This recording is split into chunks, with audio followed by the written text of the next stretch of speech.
What's going on, everybody? Welcome to gmiasworld podcast, and we're going to be talking about the Week 4 2018 NFL season for the Sunday games. We're going to jump right into it with the Jets and the Jags. I don't think anybody expected anything else other than what happened. It was complete domination from the Jaguars defense. I'm going to tell you this right now. See, this is the issue that I have with a lot of people that try to crown rookie quarterbacks very, very early. We're going to get to Baker Mayfield a little bit later, but that's a different situation. But with Sam Darnold, when he came out there and he beat the hell out of the Lions week 1 after he threw that first interception, everybody was very, very happy because what happens is these franchises, they need something to believe in. And sometimes I believe that, people are a little bit too unrealistic. So what happens is now he's going to face a lot of tough defenses.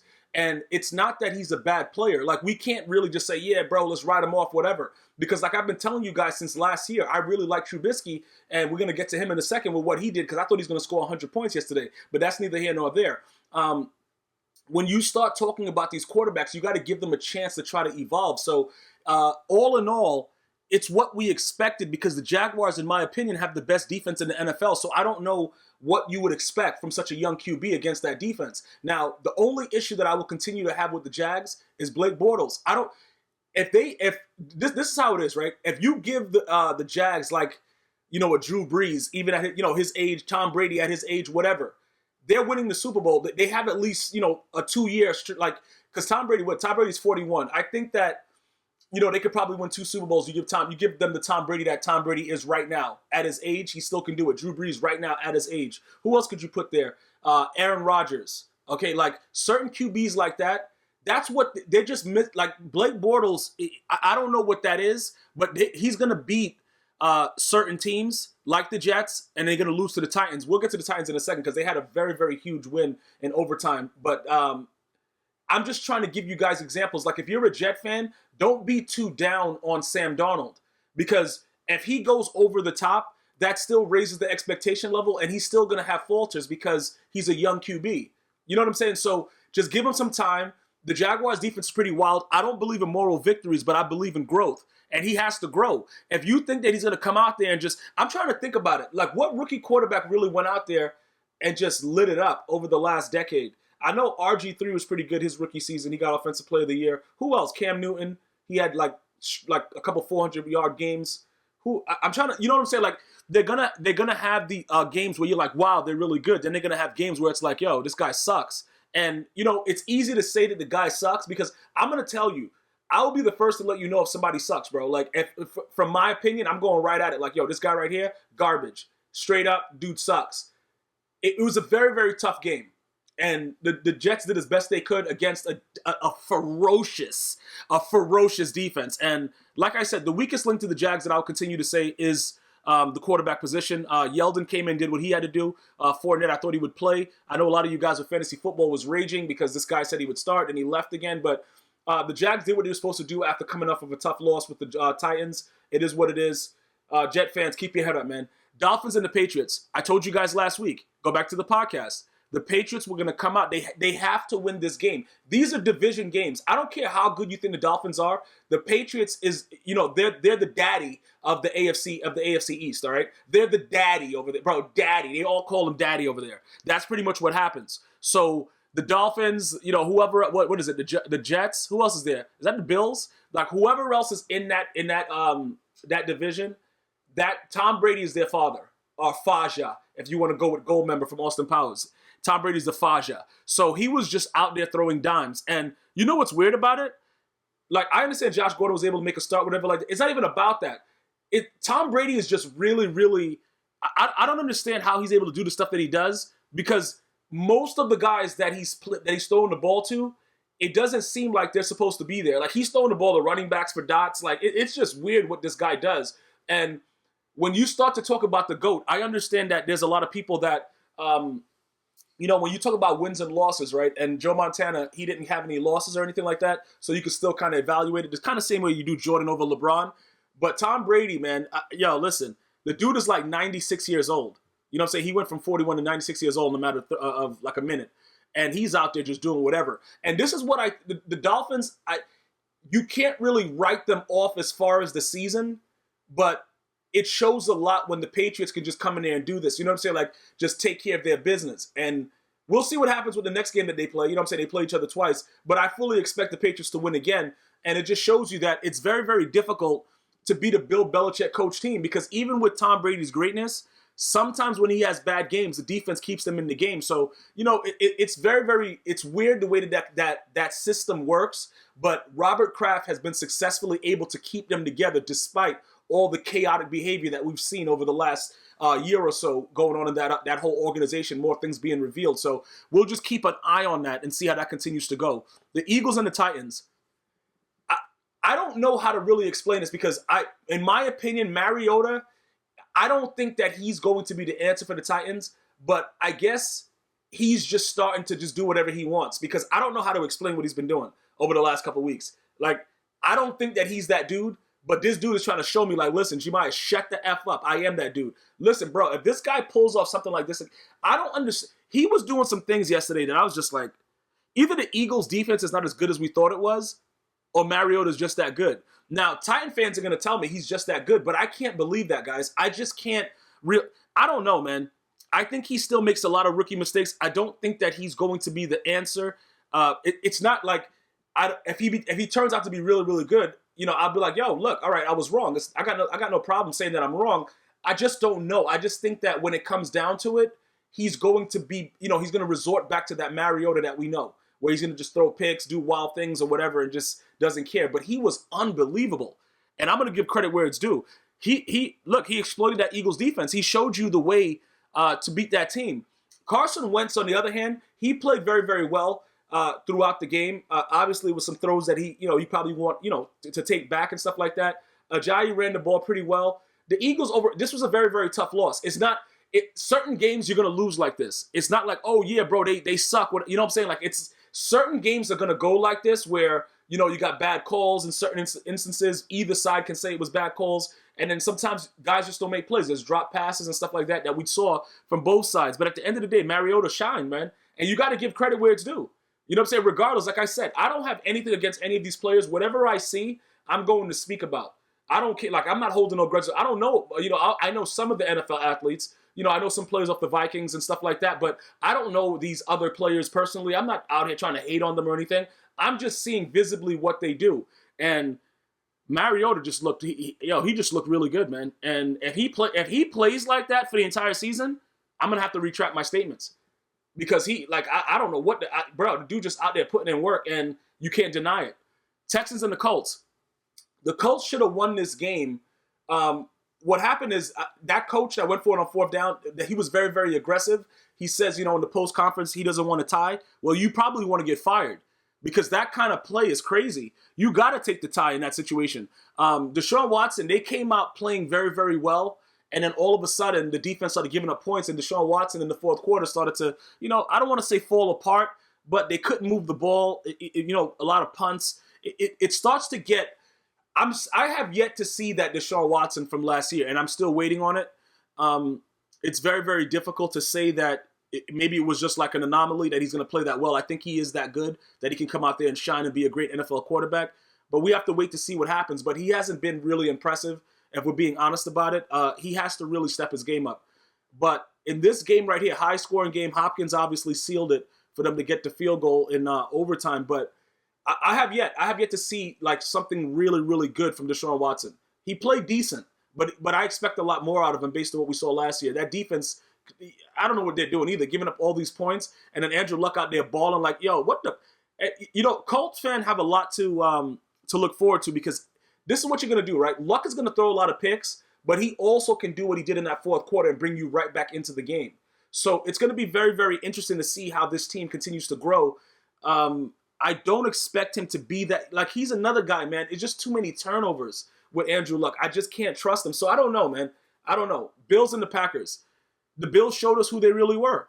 Josh Allen hurdled Anthony Barr a couple weeks ago, and, Anthony Barr sucks, so that's supposed to happen. But Aaron Rodgers played very, very decent in this game. It wasn't a situation where I can say that he was unbelievable, Aaron Rodgers, but he made some really good throws. I think he's still coming into his own as well. It was complete domination overall with the Bills. They weren't able to get anything off. And it's not like the Packers defense is better than the Vikings defense overall, like when you look at the names. But on that field, they were the way better team. And that's just the way the NFL goes. The NFL is a very dangerous sport to bet on and to watch, because you'll like with the refs and everything that happened when we get to the Browns game, I just feel for Browns fans, man. I just really do. But the Packers did what they were supposed to do. Overall, like I said, when you look at the Bills, I didn't expect. I thought they were going to go 0-16. Like the Bills fans they be raging on me, bro. But I thought they were going to go 0-16. Seriously, you know what I'm saying? When you wanted to start Peterson, bro, to start the year, you know, I didn't know what was going on. I thought, yo, this guy threw like 5 picks in 0.2 seconds, and then you're going to start him at the beginning of the year? It's just stupid. But now, you know, they got to win off the Vikings. I don't know what real, you know what I'm saying? Like, it's very, very difficult to assess because the Vikings are still not a bad team, and they spanked them. So we have to wait to see how that transpires. But that's how it goes week to week. Just be very, very careful when you do your fantasy football lineups and stuff like that, because it can be very, very costly, man. Because people expected the Bills to come out and at least make an attempt to try to win the game. When you go out there and score 0, I scored more than you, bro, sitting on my couch last night. So that's pretty disgusting. The Lions and the Cowboys. Cowboys finally came out and played very well, man. Listen, I'm going to tell you right now. The Lions, yo, this dude, Coach Pencil, man, I don't know about that guy, bro. Like, this guy, yo, you beat the Patriots and then you come out and lose to the Cowboys. I don't know, but Zeke Elliott got it going again. I liked a little bit of the stuff that I saw from Dak. I still don't think that he's that guy, but they had to win this game. The Cowboys had to win this game more than the Lions needed to win it, and that's what ultimately happened. And they made a strong push at the end of the game, but they weren't able to come up with the big enough plays, and the Cowboys were able to, to seal the victory, locking it up, getting some runs, and letting the clock wind down. But it wasn't too impressive. Nothing was really impressive that stood out in this game, but I have to wait to see if they're going to continue to do, because they made a lot of plays off of play action. So I guess they're learning that you have to start with Zeke and listening to the media, because everybody thinks that Dak Prescott is that dude, and he's just not. The Buccaneers and the Bears. Now, a lot of things happened in this game, right? Mitchell Trubisky showed you what I thought that he was when I first saw him play, like last year or something? I told you guys, I like his mobility. He's a young quarterback. He made a lot of errant throws. He made some plays that you're like, yo, what are you doing? But I just like his demeanor. It's certain players that I just like the way they present themselves. And Mitchell Trubisky, he just looks like he's gaining more and more confidence every time you see him on the field. Even with his first ever start, he just looked like, I can do this. And a lot of quarterbacks don't give me that type of feeling when I watch them play. And I've been telling you that. And I don't know if he's going to continue to come out and throw 6 touchdowns every game. But I told you guys that this was in him. And despite some of the things that he was doing, making a lot of mistakes, a lot of errors and stuff like that. But, oh, look at that throw. It was disgusting. I told you guys can check my Twitter at gmiasworld. I'm like, look, just relax. That dude, I'm telling you, he's going to be good. He's going to be good. And this is what I expect from him. You know what I'm saying? I think that he has this in him to do it. And let me just say this, right? Before I go over to the Buccaneers and how much they sucked and how the coach said that everybody should be fired, including himself, which is true. I would have fired everybody. But the Bears are going to be a dangerous team in the North, okay? Because if they can score points like this and that defense plays like that, nobody's going to want to see the Bears. Not the Vikings, not the Packers, bro. Nobody is going to want to see them. It is not going to be a situation where anybody wants to see these players. I'm telling you right now, because if he gets the chemistry down where he's able to throw hot ones like this, Mitchell Trubisky, bro, it's going to be a nightmare to beat that team in the North. Just so everybody understands and that they're completely aware of what's happening. He was just doing whatever he wanted to a team that was playing and riding high for the first 2 weeks of the season. Okay, defensively, I know, Fitzpatrick sucked. I understand that. Jameis Winston is no better. He's throwing picks too. They both suck. But the Bears went out and dominated. And that's the first sign of growth, when you're able to dominate trash teams. You see what I'm saying? When you're expected to beat a trash team and you beat a trash team, that shows growth in what in what your team and your philosophy is going towards. And I love seeing that with the Bears. Getting to the Buccaneers, both the quarterbacks suck. I would get rid of Jameis and I would get rid of Fitzpatrick and then just put anybody else out there. And then I would fire Cotter, the coach, because he wants to be fired. He said it in the conference. He's like, yo, everybody should be fired. Start with myself. So sometimes you got to give people what they ask for. So I would just fire them. I'm very, very disappointed in the way that they've been playing over the last couple weeks. I don't know what's going on with the locker room, but it went from Deshaun Jackson saying, yeah, stay with the hot guy, to he hates every quarterback on the team. So we have to wait to see how it transpires, but that was a very, very disgusting performance by the Buccaneers. The Bengals and the Falcons. The Bengals were able to pull it out. I wish a speedy recovery to Tyler Eifert. That ankle injury was so gruesome. Oh, my God. Yo, bro, like, that was... I don't want to talk about it, man. Like, when I saw it, I was like, wow, man. And that guy is very injury prone, and I don't know how they're going to handle his contract and see what's going on, but he's going to need surgery. More than likely, he should be out for the season. But it's very, very difficult in this league, and that's why I really push for these guys to get guaranteed money, because that's like a guarantee. Yo, football is so crazy. And how weird is it that they're the last sport remaining that doesn't give you guys guaranteed money? That's just, it's really wild, man. But the Falcons, man, bro, this dude, Matty Ice, listen, dry ice, or like, look, he can put up a whole bunch of points. He can do whatever he wants. But at the end of the day, he's a choke artist, man. Like, I don't know why every time I see the Falcons, 28-3 starts playing in my brain. Maybe one of you guys could write it in the comments or let me know why I see 28-3. But that guy right there, bro, he will light you up and then lose the game. And then you're losing to a guy, Marvin Lewis, bro. If I lost to Marvin Lewis, bro, I would just go right to the owner's office and say, look, bro, I'm resigning. Like, I wouldn't be able to deal with myself if I lost to Marvin Lewis, because he is he's like Jeff Fisher's twin brother, bro. And he's just out there living his best life. Like, bro, 3-1 though? All right. Sounds good to me. All in all, high-scoring game. I liked what I saw offensively from the Bengals. Defensively, they made a couple plays. But at the end of the day, the Falcons choked. The Falcons choked this game away. So it's not about the Bengals. It was more about the Falcons choking. That's my opinion. If you don't agree, let me know in the comments why you don't agree. But I watched a large portion of this game, and I saw choke artists down the stretch. It's about clutchness more than anything else. Seahawks and the Cardinals. Oh, God, man. You know, this game, listen, Earl Thomas, bro, this dude went from trying to go to the Cowboys to breaking his leg, bro. Like, this dude, and that's why I think that these players should hold out and try to get their guaranteed money, because Earl Thomas is a really good player, man. And you see the way he dived over that player and broke his leg. Like, it's such a freak, it's a freak sport, bro, where anything can happen. And it's just so unfortunate that these athletes have to play game to game and just know, like, yo, we can, you know, obviously just our whole career could just be over. We saw it happen to Shazier. Like, in a matter of a second, your whole career just flashes before your eyes. And it's just it bothers me to know that these guys are out there putting their lives on the line. And when these stuff happens, you can't really do anything. There's no money to recoup, because if your contract is not written the right way, you're just done. That's why I don't blame these guys like Le'Veon Bell for holding out and all that stuff like that. Try to get as much money as you can, man, because this sport is crazy. You know, and bro, the Seahawks pulled out the win, but I don't know, man. We have to see how it works out. Earl Thomas, I don't know if he'll come back and be the same. I think, what is he, 29 now?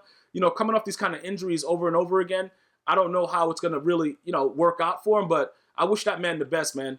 You know, he tried, he went out there, he put in as much work as he could, and that's how it ends off.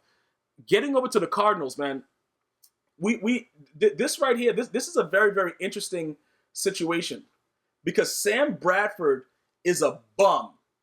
Okay, so they put in Josh Rosen, who was supposed to win this game, by the way. He choked, but he was supposed to win this game. It slipped out of his hands, bro. He had this. Like, bro, nobody can tell me that young man was not supposed to win this game. The Seahawks was playing like straight garbage, you know, for a little bit, and then it just exploded in the third. Like, what the? That's the way it goes, though. And it just slipped away. He wasn't able to make those throws, and it hurts. At the end of the day, it really does hurt, but it's growing pains. But let me just explain to you that that's how bad Sam Bradford is. He was a healthy scratch. That dude sucks. Look, he got his money. He's made more money than so many people in the league, and he's a terrible quarterback. He is a terrible, terrible quarterback, man. He sucks. But that's not what this is about, all right? It's about the fact that, you know, Josh Rosen went out there, gave everything he had. I thought he had to win. I was really rooting for him, because I like to see these young players gain their confidence and as they go through. But, you know, again, like I said, it's going to be growing pains. He has to learn from it. Everybody has to learn from it, the coaches, everybody. But that was very, very unfortunate, the way that this game unfolded. And, you know, like I said, it's a very, very difficult thing to deal with, but that's what it is, man. Like, you got to be able to, you know, to close games out. You know what I'm saying? It's a 60 minutes, bro. You got to play for 60 minutes, and they just didn't get that done. And That's the way it worked out. Browns and the Raiders. Man, first of all, you review the first down, and there was no conclusive evidence that said that he didn't get the first down, but then you give the ball back to the Raiders. That doesn't take away the fact that, they still had to go down the field and score and get a 2-point conversion, and they did all that, but you just knew that was going to happen. You see what I'm saying? Like, that's the way the NFL is. Baker Mayfield did more than enough to win this game and show you guys what he's all about. He went out there and balled. I don't understand how they did that. And like, not only that, they got cheap. Derek Carr fumbled the ball and they blew the play dead. I don't understand this, man. I don't know if the refs, bro, I don't know. But the NFL has to review this and say, look, what's going on, guys? What is this? Because you stole a game from the Browns. And I just don't understand how that was allowed to happen, bro. Like, there has to, see, even with all these referees and everybody reviewing calls and, this guy gets to review the call, they got iPads out there, Microsoft's Surface, they got all this stuff, and they still can't see anything. You allow that to happen and take away a win that the Browns fought so hard. I don't know what Hugh Jackson can say, because Hugh Jackson is a terrible coach in my opinion, and I lost a lot of respect for him for not starting Baker Mayfield week 1. And in addition to other things that he's done, like last year, he's just a terrible coach. Like, he's just doing whatever he wants. I think his best shot was with the Raiders, and they fired him when he was just getting the niche of things. But I don't like him as a coach. I don't think that he makes the right decisions for the team. I don't think he has the grit to lead that team. I just don't like him as a coach. That's just my opinion. And it had a lot to do with his coaching throughout the game also. Not even, even with those plays were terrible, but he made a lot of bad calls also, coaching-wise. The Raiders, John Gruden is just not that dude. I don't know how he did this. You know what I'm saying? Maybe he prayed to the devil, he sold his soul. I don't know what he did, but he wasn't supposed to win this game. And I was truly, truly disgusted. Truly. And I don't even want to talk about the rest of the game. I know Derek Carr made some throws to, get him down the field, 2-point conversion, but this was all about getting cheated. And I'm disgusted with the league over that. Saints and the Giants, I'm going to tell you this right now. Congratulations to Drew Brees. Doing whatever you want to do to the Giants. OBJ is not overrated.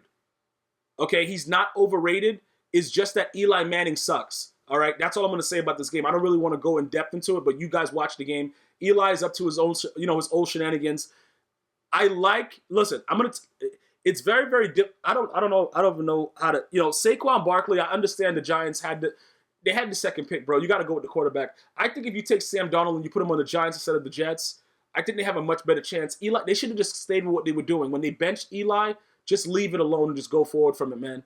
The guy sucks. Like, it is what it is, guys. I'm not trying to, bro, the guy got 2 Super Bowls against the greatest quarterback ever, man. Like, just retire, Eli. There's nothing else you can do. You're probably going to go to the Hall of Fame anyway. You can't really do anything to add to your, whatever, bro. Like, go home, dog. You got a family. Like, this guy, man, I don't know what he's doing with some of the throws that he makes, but the Saints, they play good defense for the most part, but they're not locked down. You know what I'm saying? I'm just disgusted with it, man. But in my opinion, OBJ is not overrated. Eli Manning just sucks. 49ers and the Chargers. The Chargers were able to not give this game away, which was rare. What is the guy's name? Befford? The guy that took over for Garoppolo played very, very well. He got hit mad hard down the stretch. He came back in the game later after the other guy came in, but the Chargers were able to successfully get away with this win. And Derwin James is going to be a star in this league. Every Charger fan that watches this video, you guys know what I'm talking about. That boy, you saw that blitz when he came in off the edge? Woohoo! Bro, do. But at the end of the day, the Chargers were able to come away with this victory, and I was very, very surprised because they always find a way to lose games. You know what I'm saying, bro? They always find a way to lose games. And it's point blank period. They were able to come up with a victory. Congratulations to them being 2-2. They're going to be a tough team to beat. The Ravens and the Steelers. Now, John Brown and Joe Flacco, they seem to be a pretty good combination because as much as everybody hates on Joe Flacco, he still has a huge arm. I like that they're getting Lamar Jackson in the game on some plays, bring him in on first down, run the ball, whatever, second down, get a couple yards, get them, familiar with it. But at this point, he's still not better than Joe Flacco.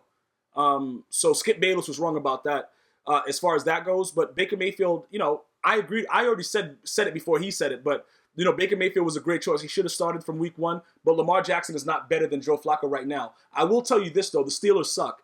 That I will tell you. Ben Roethlisberger looks like he's falling off of a cliff as far as his career goes. Antonio Brown, he got his money, so he's not going to be too crazy about it. He's going to act like, as long as he gets a couple touches and he gets 100 yards, I don't think he cares if they win or lose. He's more concerned with his brand and Facebook Live. So I'm not really, thinking along those lines. But overall, the Steelers suck.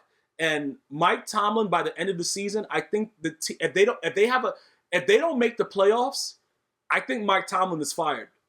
I don't think he has control of that locker room. I don't feel the same when I look at him on TV anymore, when I see him on the sideline. I don't think the team, with the whole Le'Veon Bell thing and everybody, the locker room is just crazy at this point. And I think they might need a new face there because he's kind of, I don't know what's going on there. You know what I'm saying? I think they should release Le'Veon Bell, let the man just go and just, let's see whatever happens. And just, they need to move on because there's too much craziness going on in that locker room. And I think that it's primarily on Tomlin. But at the end of the day, the Ravens went out there, just beat the hell out of them at home. Pretty much that's what it is. And I do expect Tomlin to be fired if they don't make the playoffs. I want to thank you guys for watching Week 4's recap for the NFL 2018 season. Remember, we are on iHeartRadio, Spotify, iTunes, and Android, gmiasworld Podcast. Enjoy your day. One love.